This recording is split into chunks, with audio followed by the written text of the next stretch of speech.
I'm Wendy Zukerman, and you're listening to Science Versus from Gimlet.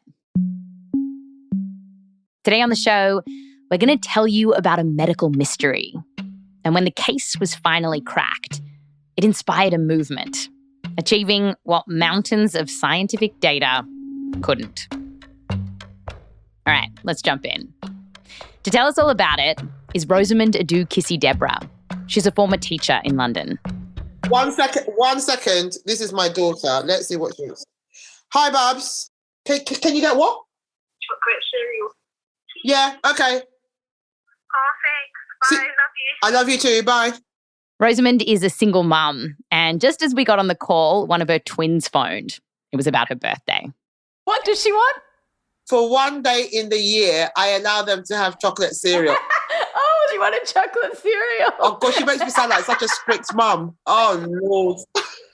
She did say I love you at the end. So, see, I'm doing good. But our story today isn't about the twins or chocolate cereal. It's about Rosamund and her oldest daughter, Ella.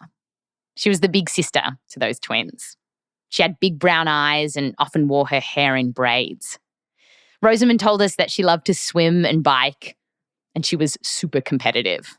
Like, she would play chess, collect balls, so she was into board games. She was into beating people, like luring people in, pretending that, like a chess game was equal. Then when you got comfortable, bang, bang, bang, checkmate. Mum, would you like to play chess? No, thank you very much, Ella. I don't want to play chess with you. So Ella was smart. At 9 years old, she was picking up Jane Eyre.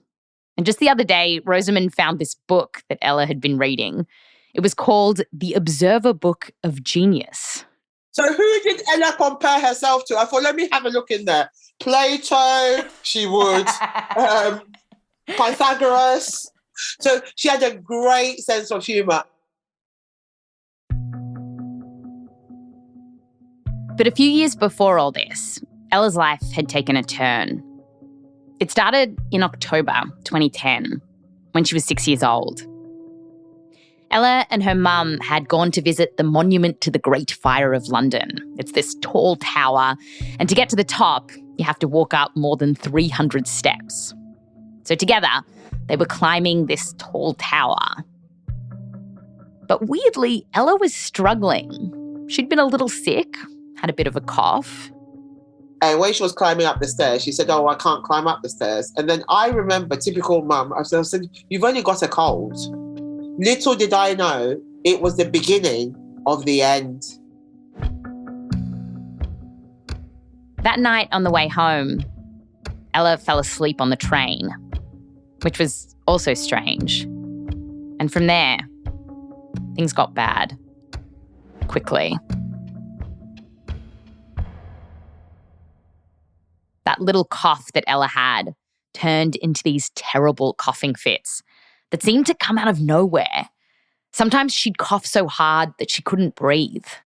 What used to happen is she used to get so much mucus, her lungs would collapse and she would stop breathing. So we had to resuscitate her to live. And because oxygen wasn't getting into her brain, sometimes she'd have a seizure and even pass out. And by Christmas time, she had been admitted to ICU for the first time. She was admitted to hospital 28 times. 28 times? Yes. Yes. So she had hundreds of attacks. And the scariest part of this was that Rosamund didn't know why any of this was happening. How did her kid go from being perfectly healthy to being in the ICU in just a couple of months? Ella would go to some of the best doctors in London, many different hospitals, and yet no one could tell them what was going on. After the break, the story of Ella's medical mystery and how it made the invisible visible.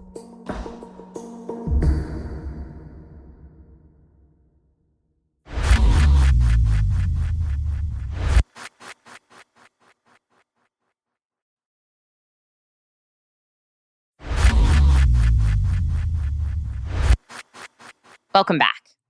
Where we left off, Ella, who had been this really healthy little kid, was now in and out of hospital, And her mum was desperate to figure out what was making her sick. What did doctors tell you, when you were going into hospital? We didn't know. We were testing her for loads of things. Epilepsy, cystic fibrosis, loads of things we were testing her for. Doctors were confused because her symptoms were kind of all over the place. Like Ella's lungs were producing way too much mucus, which made it harder and harder for her to breathe. And that kind of thing can happen in people with cystic fibrosis. So they tested her for that, but it came back negative. Doctors also tested her for epilepsy because of the seizures, but that didn't pan out either. After tons of blood tests, EEGs, and doctor's appointments, Ella finally got a diagnosis. They told her she had asthma, but that was weird too. Because she didn't present herself like a normal asthmatic. Like one of the best medications that we use for asthma, steroids. It didn't work for Ella. And then there was her cough. There was just something weird about it. Well, you know what? I would recognise Ella's cough anywhere. If you gave me 1,000 coughs, I could still pick out her cough. The medical name for a cough like Ella's, where you cough until you pass out, is called cough syncope. And one day, while Ella was getting one of her many tests, Rosamund started Googling it. I was looking it up in hospital, and the research, because I'm a bit obsessed with research in my job as a teacher, the research at the time when it came to coughing syncope showed me there were mainly men in their 50s and they'd been long-distance lorry drivers. And I remember looking at the time going, they are men in their 50s, she's 9, I've never smoked, don't get the connection. And I remember showing it to the doctor and didn't get the connection. It wasn't a thing that a child got, so it didn't make sense she had it. Yeah, most of the people with cough syncope are middle-aged men who have been smoking for years. It rarely happens to kids. One of Ella's doctors said that her case was so odd that they wanted to write about it in a medical journal, which Ella was actually kind of excited about. And Ella would go on to be written up in many medical journals, making international news and helping perhaps thousands of people breathe easier. But in the middle of all this, Rosamund and Ella didn't know any of that. And then there was this one final but really important mystery here. If this truly was asthma, then what was triggering it? For most asthmatics, you get an attack because it's triggered by something. Cigarette smoke, mold, cleaning products. That stuff gets in your lungs and causes this huge inflammatory reaction, and then your airways constrict. But doctors tested Ella for all kinds of stuff, and none of those triggers made sense. And the thing is, Ella didn't always have attacks. They'd come in clusters, but when she was feeling okay, Rosamund would try hard to keep things normal. Ella loved listening to music, so they'd put on her favourite songs and dance around to them. Rosamund remembers this one song that she loved by Justin Timberlake and Jay-Z. It had just come out. This was early 2013. It's called Suit and Tie. Oh, I like my suit and tie. See, I can see her dancing. And Elsie used to like jump on the sofas. You know how Justin used to jump? I'm like, Baba, don't break your neck. Seriously, Baba, don't break. We have enough problems, I used to say to her. Soon after, Ella had another asthma attack. Rosamund said that it started out just like a normal night. Ella was listening to music, Skyfall by Adele. She was kind of obsessed with that song. And I remember that night, she was in the playroom on the computer playing Skyfall again and again. And I remember, because it was Valentine's Day and I'd gone and bought food I was cooking, I was like, look, you need to go and have a shower and be ready to come and eat, because we needed to eat by a certain time. You know, we had school the following day. And I remember, so my kids will say to you, oh, Mum shouted at her the night before she went. I was like, look, I know what happened wasn't meant to happen, but we need to eat. And I've cooked.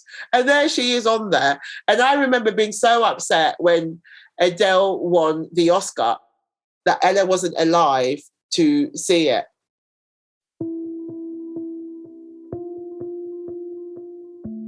Ella had a coughing fit that led to a seizure and then a heart attack. She died in the middle of the night at 3 a.m. on February 15th, 2013. In the UK, when someone dies of unknown causes, a coroner is called in to do the assessment. In 2014, the coroner declared that Ella died as a combination of acute respiratory failure and severe asthma. But still, none of this made sense to Rosamund. And she still wanted to understand what had triggered the attacks. What killed Ella? It was important to know why she died. She has siblings, and I knew as they got older, what was I going to say? She got asthma. Why? How? I had no answers. The coroner's report was mostly useless to Rosamund. Except there was this one thing. A clue. Her trigger was to do with something in the air. It didn't specifically state what it was. And that gave me some hope. I thought, at least this is a bit further than we've got before. To push it even further, she started doing a bunch of media interviews. To say, look, this is what's happened to my daughter. If anyone's got any ideas out there, if they can help me get to the bottom of this mysterious thing, can they let me know? And that is how the ball began to roll. People got in touch from all over the country, throwing out all kinds of ideas for what might have happened to her. And this eventually led her to Stephen Holgate, a professor at the University of Southampton who specialises in asthma and allergies. One day in 2016, he was on the train, heading home from London. On the long journey back, he picked up the Standard and he was reading it. I happened to pick up the Evening Standard and I saw Rosamund-Kissi-Debrah. I mean, it was just a dreadfully sad story. Stephen had spent his entire career researching asthma, getting to know the lungs inside and out. And here was his life's work sitting in front of him in the form of a medical mystery. I mean, I'm a doctor, and there was clearly an opportunity to try and unravel what had happened. And I know Rosamund couldn't do that. None of the doctors in all these hospitals could do it either. But because I had spent, my life researching asthma, I knew a lot about the disease. He got in touch with Rosamund and said, "Would you mind if I look through your daughter's medical records?" And she was like, "Yes, go for it." Handed them over, and Stephen dove in. Mounds and mounds and boxes of hospital notes and GP records and all the rest of it. Stephen also went to the hospital where sections of Ella's lungs were being preserved. He pulled out these tiny lung scrapings that are about the size of a fingernail, put them under the microscope, and straight away, he saw something odd. And what I saw in the sections was almost unbelievable, really. The lining of her lungs, which should protect them from gunk in the air, had been totally destroyed. It's as if you'd lost your skin and had kind of raw areas underneath. In a healthy lung, you should see these lovely cells that look like columns with little hairs. But with Ella, those little columns had been replaced by a totally different cell, one that pumps out mucus. And this was mucking everything up. This lining in large areas had peeled off and was rolled up into the airway itself, was coming away and was rolling up with mucus, very sticky, viscid mucus. So she had these large plugs of mucus that blocked her airways. You are supposed to have some mucus in your lungs, and it's helpful. It captures gunk in the air and helps you to cough it out.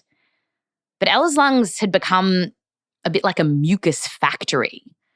Stephen looked for signs of what might have been irritating her lungs so much, like a bacterial or fungal infection. But nothing could explain this. But then a new clue emerged away from the lab. Something that clinched it for him. We were, I suppose, I hate to use the term fortunate, Wendy, but I mean, in a way it was. It just so happened that there was a a monitoring station for air pollution 1 mile from Ella's house. An air pollution station. It was monitoring stuff like nitrogen dioxide, which gets spewed out by London traffic and can damage lung cells. Now, by this point, Rosamund already had a lawyer to help out with Ella's case, and so her legal team and Stephen got to work. Here's what they did. They matched up the pollution levels for the days surrounding when Ella would have these really bad attacks. And bam. We could see the local air pollution levels were astronomically high. Illegal levels of nitrogen dioxide. Oh, gosh. The team found a pattern. So Ella's attacks would come in these clusters, and mostly they hit when pollution levels were particularly high. Much higher than the World Health Organization sets for maximum safe levels of pollution, and higher than the UK government is supposed to allow. And in the days before Ella died, the pollution levels were bonkers in her neighbourhood. Through his academic research, Stephen had suspected that air pollution might have played a role here. But now, here was the evidence, and he was sure. Pollution had been triggering Ella's asthma attacks. And it all made a lot of sense, because it turned out that Ella's family lived near one of the busiest roads in London. So all of Ella's life, she'd been breathing in lots of car exhaust and other pollution. When Rosamund found out about all this, she was shocked. Like, what, the air is what's killing her. What I now know is every day she was going out on her bikes, she was really active. She was breathing in the air around, even in the garden. It's kind of a bit hard because the pollution is invisible. You can't see it with the naked eye. We're still not sure why Ella's asthma was so deadly. Like, one of her siblings has asthma, but it's not nearly as bad. Stephen thinks it's perhaps some very unlucky genetic predisposition. But what Stephen did know was that every time little Ella breathed in all that pollution, it kept irritating her lungs more and more and more until it destroyed them. Rosamund started researching about pollution, and she realised that in the UK and the US, pollution levels tend to be higher in Black and brown communities. And that's partly because the government and industry have gotten away with building things like highways through Black and brown neighbourhoods. And the thing is, the neighbourhood where Rosamund lives, it has a pretty large Black population. Rosamund herself is Black. If we didn't live, I think that's what blows my mind. If we probably didn't live in this house near this road, then maybe my daughter will still be alive. So it is as simple as that. I.e., if we live somewhere else, then this might not have happened. Now, if I think that, then I'll be sad all the time. So I try not to drive myself crazy.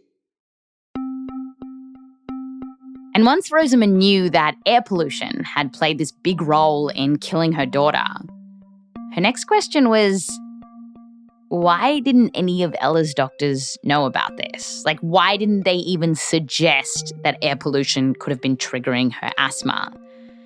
There'd been heaps of studies, even at the time, showing that air pollution could make asthma worse.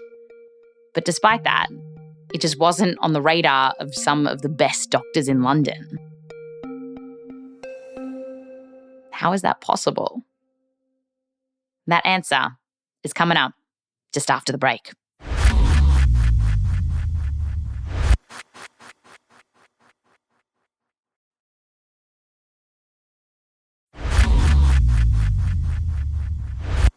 Welcome back. We just heard that pollution was a major trigger for Ella's asthma. But until Stephen and the team came along, none of her doctors had even suggested it as a possibility. So why is that? Well, some researchers told us that it could be because these days you often can't see the pollution around us. It's a little out of sight, out of mind. And that is not how it used to be. In fact, London used to burn so much coal that the air turned this gross pukey colour. When that happened, it was known as a pea super. So time for a bit of history, and then we'll get back to Rosamund's story. One of the worst events where smog took over London was known, appropriately, as the Great Smog of London. If you're a fan of The Crown, you know what I'm talking about. It happened in December 1952. Here's a BBC doco about it. This was smog on the grand scale. There'd never been anything like it before. The sky and the light were blotted out, and London coughed and crawled almost to a standstill in murky yellow gloom. The smog stuck around for 5 days and ended up killing thousands of people. And while people coughed and choked, the smog got thicker and darker. And nobody could do anything about it. But they could do something about it. And they did. Events like this kicked governments in the butt to get rid of the smog. In places like the UK and the US, where similar events happened, they started passing Clean Air Acts to cap how much gunk power plants, homes and cars could spew into the air. And these laws, they made a big difference. Car exhaust is safer than it used to be, and many power plants now have doobie whackers on them, like scrubbers, to keep some of the pollution out of the air. So yeah, for London, no more pea soupers. But over the years, scientists have come to realise that the invisible stuff that is still getting pumped into our air, it can do some dangerous things to our health. One researcher told me it scares the shit out of her. This pollution can break down into teeny tiny pieces about the same size as bacteria. They float in the air, and when you breathe them in, they're so small that they can just sneak inside us. Here's Stephen again. We know that these pollutants can penetrate the lung and pass through into the bloodstream and circulate to all parts of the body now. Really, all parts of the body? Yeah, brain, the heart, the pancreas. And Stephen says air pollution is now being linked to all sorts of diseases. Coronary heart disease, dementia, diabetes. It accelerates blindness. Blindness? Yeah. Yeah. It's thought that tiny bits of pollution can mess with our retina, increasing our risk of eye disease. And some of these bits of pollution are so small that they can cross the placenta, potentially affecting fetuses and even getting into our brains. We're still working out what all of this means, but some of the other effects of pollution are more clear. Like, besides fouling up our lungs, we've known for years that crap in the air increases our risk of getting heart disease. So, for example, a study of around 500,000 older folks found that those living near a highway or busy street were 30% more likely to die from coronary heart disease than those living further away. And that's why places like the World Health Organization and the EPA keep lowering what a safe level of pollution is. But the fact is that almost nowhere in the world actually meets those standards every day. So even though it's really rare to get sick like Ella did from pollution, to Stephen, he sees what happened to her as an extreme example of what's happening to all of us. Ella really was like the canary in that she was able to sense the pollution and be a warning to others and a warning to government, really, that something needs to be done about this. And so Rosamund hatched a plan. She wanted to get air pollution listed on Ella's death certificate. And if she could do that, it would be a world first. Rosamund wanted the real reason that Ella died to be official, but she also thought that perhaps Ella could put a face to all these awful statistics about what pollution is doing to us. Her lawyer also thought that it would open the door to more lawsuits for other people to force governments around the world to clean our air. So can you see, as the journey was going on, the whole thing then got bigger and bigger. But I am very honest to say, in the beginning, it was definitely all about her. But getting air pollution on a death certificate, it was going to be tricky. Rosamund had to go to a court to convince a coroner that there was a direct link between pollution and Ella's death. And even though we have statistics showing that pollution contributes to millions of deaths each year, it's actually really hard to point to a person and say air pollution killed them. But with Ella, the data was so damning. She was living under illegal levels of pollution. And so Rosamund thought she could do this. There would have not been any point knowing all that research and failing in court. That wasn't going to help anything. So the most important thing still was to get that on her death certificate. In late 2020, almost 8 years after Ella died, the second inquest into her death began. Stephen was an expert witness. Did you think you'd win? Was it like you thought this was a slam dunk? I had no idea what would happen. What I did know was that I knew about asthma. I knew about Ella because I'd spent the last 2.5 years poring over all this material. And as Stephen remembers it, the government lawyers really put him to task. My evidence was only about nearly 2 hours, but my God, they really tried to put me through the mincer. He kept saying, "You will agree," he pointed to some document. We had a bunch of documents about 2 feet high. And every time he said that, and I said, "No, I do not agree with that." And actually, that is wrong. After all the evidence was presented, the coroner had to decide, did pollution kill Ella? I remember the agonizing wait. It was really a stressful time.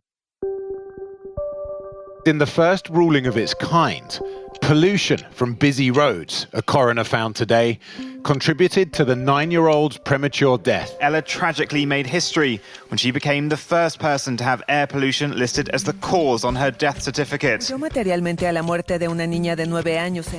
a victory for her mother. A coroner's inquest found that air pollution made a material contribution. La justice britannique vient de reconnaître le rôle de la pollution de l'air dans son décès.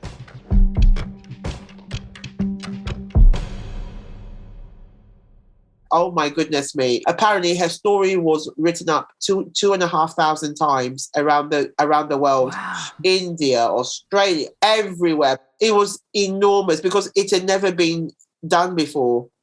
Ella is the first person in the world to have air pollution on her death certificate. The new coroner's report listed air pollution, along with asthma and acute respiratory failure, as Ella's official cause of death. And since that happened, things have been getting better.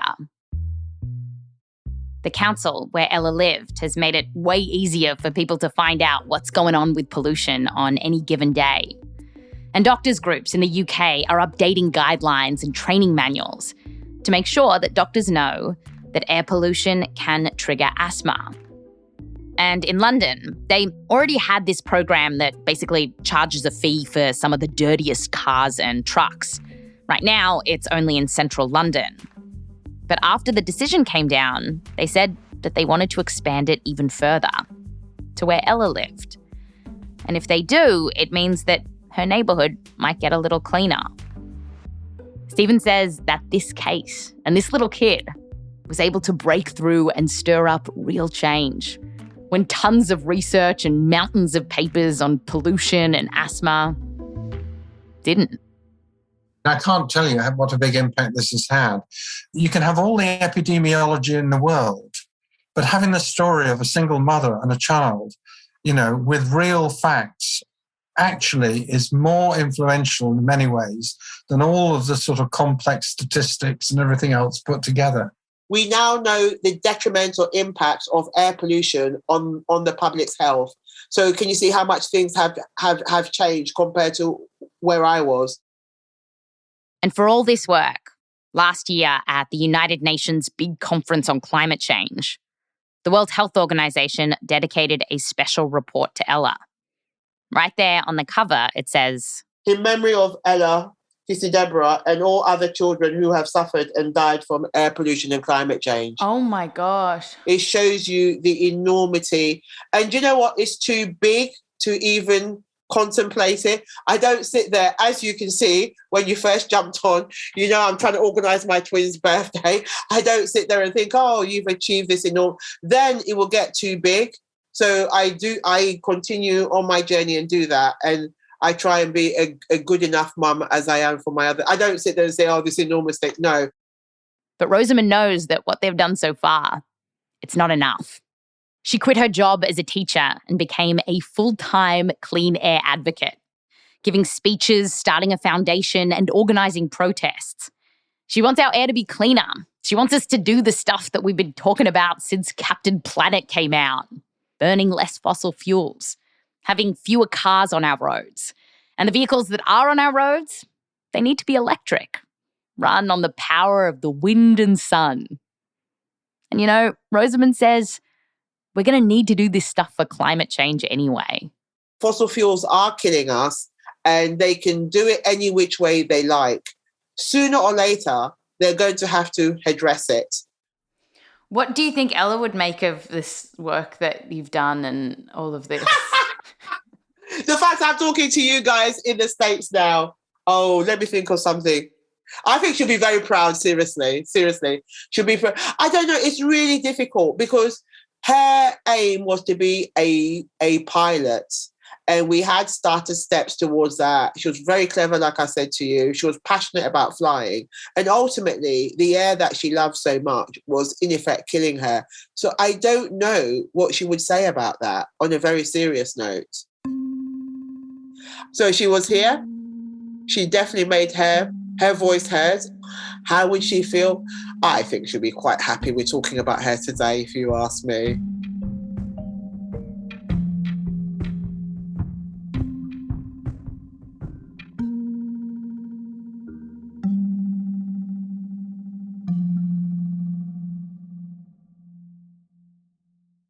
That's Science Versus.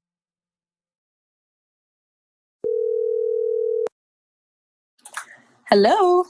Hey, Ekedi, producer at Science Versus.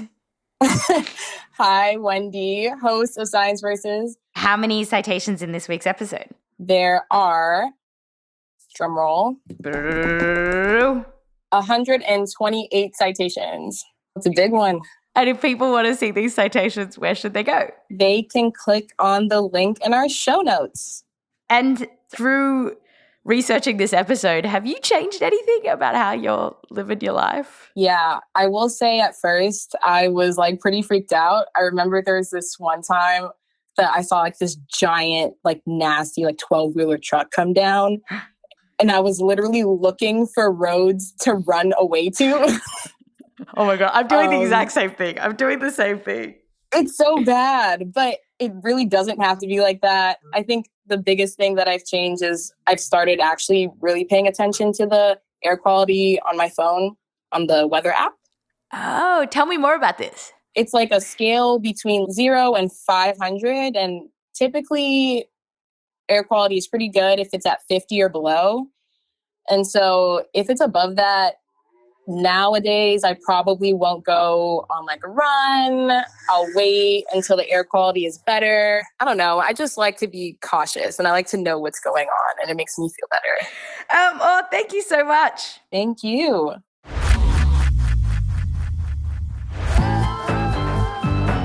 This episode was produced by Ekedi Fausther-Keeys with help from Rose Rimler, me, Wendy Zukerman, Michelle Dang, Meryl Horn, and Courtney Gilbert. We're edited by Blythe Terrell. I'm the executive producer. Extra help by Tejan-Thomas, Nicole Beemsterboer, Kendra Pierre-Louis, and Alex Blumberg. Fact-checking by Erica Akiko Howard. Mix and sound design by Bumi Hidaka. Music written by Bumi Hidaka, Peter Leonard, Emma Munger, Bobby Lord, and SoWylie.